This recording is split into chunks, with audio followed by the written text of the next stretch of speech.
Which clients, small businesses or large international companies? Could you repeat the question, please? Is there a drop in consumption and among which clients, small businesses or large companies? It's not that much a drop in consumption. It's more that they would like to consume the same but pay less. So it's not like actually I think at home, if you're used to have your broadband internet to do everything that you do, you don't want to have less bandwidth because you would like to continue the way that you're doing.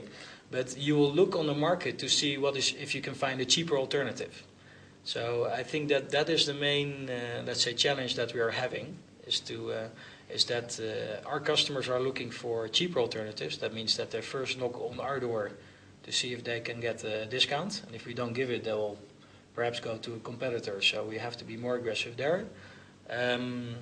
So this is also extended to the residential area. We don't have direct connection to residential customers, but indirectly through our wholesale customers who are serving the residential base, we can see that there's a, let's say, a squeeze there, that they are looking also for lower cost because their customers are asking for that, and also they are mentioning to us that their customers are, let's say, facing some paying problems. So they're, let's say, the paying morale of paying the bills is not so good as it used to be before. So it's both discount plus a payment issue.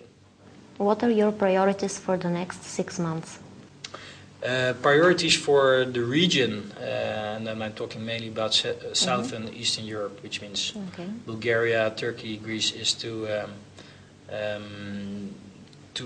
increase our network capabilities in Bulgaria. This is part of this investment plan I mentioned earlier of €6 million.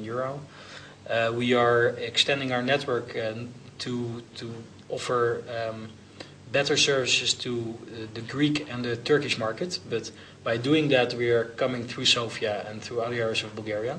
So we are not only going to expand into Turkey and Greece, but also expand our network in Bulgaria, and also we'll be able in Sofia and other big cities in Bulgaria to offer, let's say, cheaper services because we have our own network. You operate on several markets on the Balkans. What is the difference between them? The Balkans, of course, a very broad, let's say, a term. I would define then the Balkans where we operate as Romania, Bulgaria, Greece, and Turkey, perhaps. Serbia as well, I can count.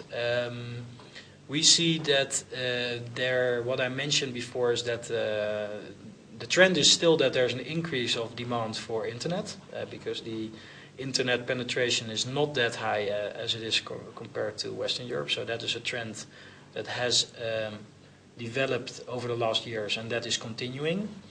The difference is that people are more aggressive in price. If you look at different markets, I think that Bulgaria is one of the most aggressive together with Romania in terms of pricing, because the market is relatively advanced. Market liberalization came here very early. In Greece and Turkey it has just started, let's say, to open the market, so new operators are starting there. So prices are there a little bit higher. So I would say that the difference in the market is that Bulgaria and Romania are more advanced. So that means there's more competition, that means more price pressure for operators. And Turkey and Greece, we see that there is still a big growth in demand, bigger perhaps than in Bulgaria and Romania, but we also see the first signs of big price pressure there as well. So they are slightly behind Bulgaria and Romania. At the beginning of the month you launched a free internet barometer. Which of your clients will have a real benefit from this service? This is mainly a barometer where you can check the, let's say, the stability of your website, and to check if your service is secure. It's mainly corporate customers that, of course, can use that. It should be used by companies that have internet as their core, let's say, medium for which they turn to customers. So if there's a corporate customer that's using mainly voice, then it's not interesting for them.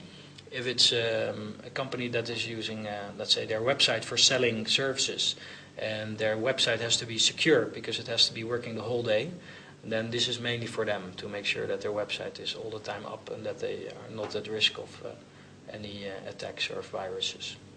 Thank you very much. You're welcome.